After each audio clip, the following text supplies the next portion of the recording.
First of all, very heartiest congratulations that you have secured All India Rank 9 and got NLSIU Bangalore.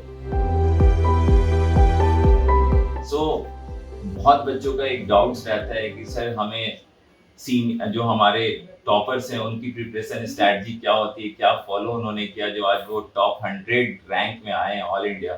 तो उन preparation strategy को आप बच्चों तक कैसे बताना चाहेंगे, एक बार आप बता दें। सबसे पहले रीडिंग इम्प्रूव करना बहुत इंपॉर्टेंट है इसके लिए। मतलब लास्ट में आपकी रीडिंग स्पीड ऐसे होनी चाहिए कि आप किसी नॉर्मल स्टूडेंट के सामने पढ़ रहे हो तो उसको समझ में नहीं आ रहा है कि आप पढ़ क्या रहे हो। मतलब ऐसा स्पीड होना चाहिए आपकी रीडिंग का। तो उसके लिए मतलब बेस्ट थिंग इज कि अभी भी हम लोग ने करंट क्वेश्चन पेपर में भी देखा कि जितने भी इंग्लिश सीआर और सब में जो जो भी पैसेजेस है मोस्टली करंट जो टॉपिक्स चल मतलब जो सिचुएशंस थे हमारे अराउंड जैसे कोविड एंड इकोनॉमिक पैसेजेस ऐसे ही सारे हैं। तो अगर आप न्यूज़पेपर पढ़ें तो आपको वो टेक्स्ट की भी आदत हो जाएगी। मतलब आपको सिमिलर लगेगा जो एग्जाम में पैसेजेस आएगा। और हम लोग सब मतलब जो भी पढ़ा हुआ कभी द हिंदू और इंडियन एक्सप्रेस सब जानते हैं कितना डिफिकल्ट लैंग्वेज होता है स्टोरी का। तो अगर आप इसमें कंफर्टेबल हो जाते हैं फिर आपको ऑब्वियसली जो आपके एग्जाम्स में और मॉक्स में जो पैसेजेस आएगा वो आपको नॉर्मली लगेगा।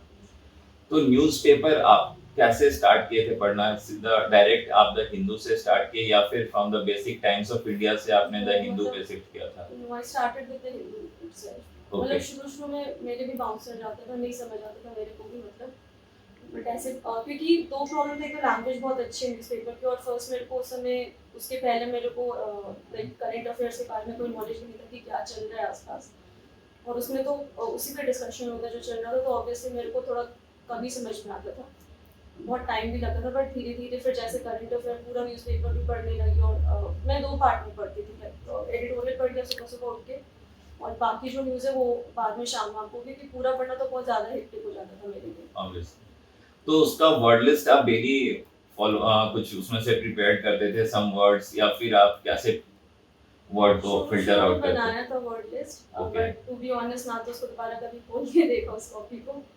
और तो पेपर का क्या आप पर डे होल पेपर आप प्रेफर करते थे या सिर्फ और सिर्फ एडिटोरियल पर? मेरे को स्टार्टिंग में एडिटोरियल्स तो पढ़ती थी, वो लास्ट तक पढ़ा।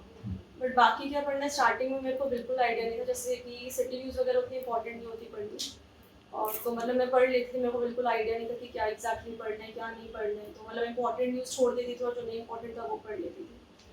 फिर आपने करंट अफेयर्स को कैसे प्रिपेयर किया? करंट अफेयर्स एक बहुत इंपॉर्टेंट रोल प्ले कर रहा है अभी क्लैट एग्जाम में। करंट अफेयर्स का काफ़ी सोर्सेज है। मतलब सबको पता है कि आपको काफ़ी कॉम्प्रिहेंसिवली उसको कवर करना है। मतलब ऐसा नहीं एक दो फैक्ट्स याद करके नहीं होगा। मतलब आपको उसको पूरा उसका पूरा पास्ट प्रेजेंट एंड फ्यूचर पता होना चाहिए उस चीज़ का। तो एक तो मतलब न्यूज़पेपर तो खैर पढ़ना ही। एडिटोरियल से आपको जो इस बार तो थोड़ा कम आया पेपर में। जैसे हम लोग लास्ट ईयर का जब पेपर देखे थे तो करंट अफेयर्स में काफ़ी सारे एनालिटिकल क्वेश्चंस भी था। ओके। तो वो सब तो आपको ये एडिटोरियल एंड ऑल से ही आपको उसमें कमांड आएगा। और बाकी काफ़ी सारे यूपीएससी के सोर्सेज है, दृष्टि आईएएस और विजन आईएएस और पता नहीं क्या क्या बाईजूस एंड तो इन सब के लिए आपको इतना सफिशिएंट टाइम मिल जाता था जो आप ये यूपीएससी के सोर्स को रेफर करते थे? करना ही पड़ेगा, कोई ऑप्शन नहीं आपको। मतलब सारा जितना फैक्ट्स आप इंपॉर्टेंट टॉपिक के बारे में कलेक्ट कर सके आप उतने सेफ रहेंगे। वरना पता चला टॉपिक आपको लगा कि आपको प्रिपेयर किया है बट आप दो क्वेश्चन अटेम्प्ट करके आ गए एग्जाम में। तो मतलब मैं मेक श्योर करती थी जैसे कहीं पे भी अगर मेरे को उस टॉपिक का कुछ भी दिख गया तो मतलब उसको तो फिर देखना ही है। और क्रिटिकल रीजनिंग के लिए आपने कैसे फॉलो किया? न्यूज़पेपर से आप क्रिटिकल रीजनिंग की क्वेश्चन निकालती थी या फिर कोई जीमैट ये सब की बुक को? जीमैट की थ्योरी पढ़ी थी 3-4 बार और थोड़े बहुत क्वेश्चंस उसके बनाए थे। तो क्या उससे आपको हेल्प मिला, बेनिफिट मिला? तो ऑब्वियसली मतलब उसमें कॉन्सेप्चुअल क्लैरिटी तो ज़रूरी है। मतलब काफ़ी लोग उसको आरसी की तरह ही ले लेते हैं कि मतलब जैसे इंग्लिश का पैसेज है वैसे उसको पढ़ना। बट ऐसा नहीं, उसमें अलग अलग आपको पता होना चाहिए जैसे अजम्पशंस क्या है, इन्फरेंस क्या है। वो प्रोबेबली ट्रू प्रोबेबली फॉल्स वाले क्वेश्चंस आते हैं। मतलब आपको पता होना चाहिए कि कॉन्सेप्ट आपका क्लियर होना चाहिए कि कब क्या मार्क करके आना है। तो उसके लिए उसकी क्रिटिकल की थ्योरी पढ़ना भी बहुत इंपॉर्टेंट है। तो ऑब्वियसली हेल्प तो मतलब किया ही। और मॉक्स में सफिशिएंट क्वेश्चंस रहते थे तो मॉक्स से काफ़ी प्रैक्टिस हो जाती थी। ये क्वेश्चन बहुत ही इंपॉर्टेंट जो हर क्लैट एस्पिरेंट जो नए आते हैं एस्पिरेंट बन के क्लैट प्रिपरेशन करते हैं उनका डाउट रहता है, सर मेरा इंग्लिश बहुत वीक है, क्या मैं क्लैट क्रैक कर सकता हूँ? उनके लिए आप क्या मैसेज देना चाहती हैं? अगर आप एक साल का प्रिपरेशन टाइम लेके चल रहे तो मतलब हो ही जाएगा। इम्प्रूव क्यों नहीं होगा? आप बिगनर लेवल नॉवेल से स्टार्ट करो। मैंने भी शुरू में हैरी पॉटर की पूरी बुक पढ़ी थी। मैं भी शुरू में उतना रीड नहीं करती थी लाइक 12th के पहले, और तो मैंने भी लाइक कर सकता, उतना तो समझ आ ही जाएगा, धीरे धीरे करते करते आपका एडिटोरियल्स पढ़ते पढ़ते और ये सब जो इजी नॉलेज से स्टार्ट होता है, अल्केमिस्ट, हैरी पॉटर, ये सब से करते करते आपको फिर अपनी इंग्लिश आपकी अच्छी होती जाएगी, रीडिंग स्पीड वगैरह आपके पास मतलब 1 ईयर सफिशिएंट टाइम है उसको इम्प्रूव करने के लिए। और थोड़ा कम भी रही है तो कोई बात नहीं, अगर आप जैसे 15 जो अबव भी 15 के अराउंड भी अगर स्कोर करो, बाकी किसी का कॉम्पनसेट कर लो, कोई ना कोई सब्जेक्ट आपका ज़्यादा अच्छा भी होगा। ऑब्वियसली। इस बार का आपको क्लैट 2021 का ओवरऑल पेपर कैसा लगा? पेपर इजी था, मतलब जैसे अब मॉक्स नहीं लेते थे तो उसमें स्पेशली लीगल के क्वेश्चंस में तो ऐसा होता ही था कि दो दो ऑप्शन के बीच में बहुत बुरी तरह फंसती थी, एकदम समझ में नहीं आता तो कौन सा मार्क करना है। तो इस बार मेरे को ये लगा कि 3 ऑप्शंस एलिमिनेट करना, ये लोग 3 ऑप्शंस ऐसे दे रखे थे जो आराम से एलिमिनेट हो सकते हैं। इट मींस आपने एलिमिनेटिंग मेथड को प्रेफर किया? हाँ, मतलब वो तो करना ही पड़ता है। आई मीन वैसे डायरेक्ट आंसर खोजने से बेटर तो वही है कि सेफ ऑप्शन है। और मतलब पैसेजेस भी कोई बहुत ज़्यादा ऐसे नहीं थे कि समझ में नहीं आ रहे क्या दे दिया उठा के, ऐसा कुछ भी नहीं था, सिंपल पैसेजेस ही थे, मतलब पैसेज ऐसा कोई डिफिकल्ट नहीं था, समझ में आ रहा था, मतलब एक बार ही रीड करके सब कुछ समझ आ रहा था कि ठीक है क्या कह रहा है पैसेज। और एलपीटी के जो स्टूडेंट्स अभी पढ़ रहे हैं उनको क्या कहना मैसेज आपका रहेगा, जो उन बच्चों को जो एलपीटी पटना में भी पढ़ रहे हैं, कि वो कैसे आगे अपने एग्जाम को क्रैक करें और बिहार का नाम आपकी तरह टॉप 100 में रैंक लेकर आए और ऊंचा करे, जो आज पूरा देश गौरवान्वित महसूस कर रहा है, उस तरीके से महसूस करे?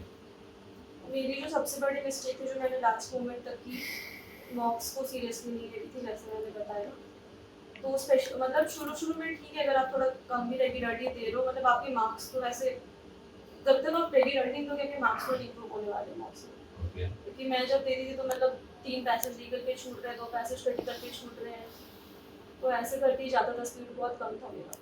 फिर जैसे जैसे हर 2 दिन पे हर 1 दिन पे मॉक्स देना स्टार्ट हुई तो स्पीड पहले ट्रैक पर आ गया, तो और फिर जीके भी शुरू में मैंने बस ऐसे नोट्स बना के ऐसे कॉपी में रखा, रिवाइज वगैरह नहीं किया था, तो जीके में भी मतलब 5 मार्क्स 6 मार्क्स ऐसे आते थे मॉक्स में शुरू में।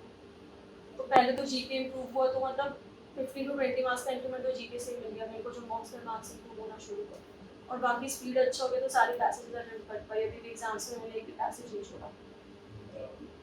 तो आपका ये एक मैसेज है कि बच्चे को एज मच एज जितना ज्यादा हो सके प्रैक्टिस करना चाहिए, प्रैक्टिस और मॉक्स बार मॉक्स में क्या है कि मटेरियल्स में आपके जो जिस मटेरियल से प्रिपेयर करते हो सकता है कि उसमें बहुत तरह के क्वेश्चंस होते हैं, वैरायटी मॉक्स में स्पेशली वो सेलेक्ट करके क्वेश्चंस दिए जाते हैं जो आपके एग्जाम पॉइंट ऑफ व्यू से रेलेवेंट है, तो आप जितनी बार उसको कर सकते हो, जैसे 2 बार 3 बार आप मॉक्स को ही बार बार करते हो, स्पेशली जब आपका एग्जाम पास में है, तो बाकी 10 तरह के मटेरियल्स और ये सब से करने से अच्छा जो मॉक्स आपने पहले दिए थे बहुत ज़रूरी है उनको मॉक्स को रिवाइज करना।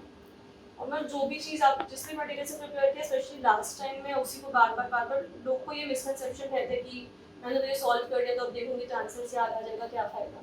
बट ऐसा नहीं होता, मैंने भी बार कि मेरे को तो कुछ याद नहीं आता था, उतना ही मिस्टेक है, कभी कभी उससे ज़्यादा मिस्टेक्स होता था, दोबारा सॉल्व कर लिया, तो आप रिवाइज आराम से बार उसको करके आप स्ट्रॉन्ग कर सकते हो अपना। ये आपका कहना है कि बहुत ज्यादा मटेरियल पे नहीं ध्यान देना, जितनी लिमिटेड सोर्स को आप फॉलो करें, रेगुलर उसी को फॉलो करते रहें और प्रैक्टिस करें। मतलब रिवीजन होना चाहिए, एक बार बना के आपको उसको कुछ याद नहीं रहने वाला है किसी भी चीज़ का। जैसे आप नॉर्मल 10th में किसी के भी एग्जाम्स देते हो तो आई एम श्योर कि आप बस एक बार उस चीज़ को पढ़ के नहीं जाते हो, एग्जाम्स की पहले उसको रिवाइज तो करके मतलब फाइनल डे पे जाते हो।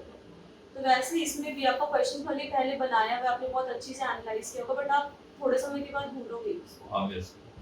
और न्यूज़पेपर का भी जैसे मेरे दिमाग में था जब कोई ऐसे फैक्ट पढ़ती थी, अरे नहीं ये तो मेरे को आराम से याद है, कोई चांस ही नहीं कि भूल जाऊँ उसको, बट दूसरे दिन एकदम साफ हो जाता था कि क्या पढ़ा था।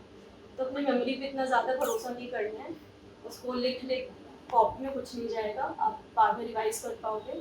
मतलब चाहे कितना भी कॉमन कुछ हो, आपके फेवरेट स्पोर्ट्स पर्सन के बारे में, फेवरेट सेलिब्रिटी के बारे में आपको कितना ही भरोसा हो कि आप उसको नहीं भूलोगे, बट एक बार लिखना ज़्यादा सेफ रहेगा। Okay, thank you Garima once again. आपने पूरे फैमिली का, आज आपके घर में सभी तरफ हर तरफ खुशी का ही माहौल है, अभी सामने आपके अंकल, पापा, छोटे बहन सभी लोग बैठे हैं और सभी के चेहरे पे खुशी है। तो once again thank you so much.